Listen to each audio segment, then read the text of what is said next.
Hari Om and Namaste. Welcome back to Sanskrit Word of the Month. Today we're going to discuss the meaning of the word dhyāna.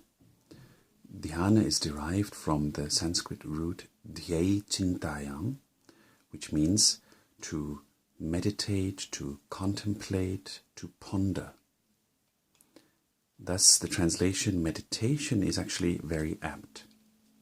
Nowadays, another word, mindfulness, has become a way of translating the word dhyāna, which perhaps is not so apt, but nonetheless it is important to understand that it conveys the same concept or the same idea. According to the Yoga Sutras of Patanjali, dhyāna is defined as tatra pratyaya ekatānata dhyānam, when the mind is bound to a single content and then uninterruptedly flows towards that content in its attention.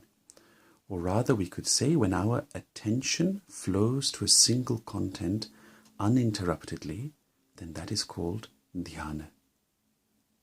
It is a very subtle definition, and it is best experienced by practicing dhyāna oneself, because without practicing we can't see that our own state of mind changes when we become more attentive, when we become deeply attentive. Generally, one can summarize that there are two ways of meditating. This is a very general summary. One way is meditating upon an object, and the other one is simply being aware of whatever arises. So the difference is, I can meditate, for example, on the feeling of maitri. Maitri is loving kindness for all beings. I can meditate upon maitri as an object, or I can simply be aware of what arises in my mind, in my feelings, in my body, in my sense experience. The distinction between these two ways of meditating is quite important, because the second one means that we simply refine our awareness moment to moment. Whatever comes, it arises and then it goes like clouds in the sky. And the other method is that we take a content such as maitri, kindness towards all beings, and completely absorb ourselves in that feeling. So it's important to understand this distinction.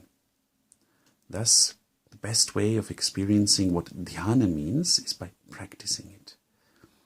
A fun fact is that the Japanese word zen is derived from the Chinese word chan, which is a kind of mispronunciation of the Sanskrit word dhyāna. Thus, whoever practices zen or chan is ultimately practicing our ancient dhyāna. Hari Om, and thank you very much.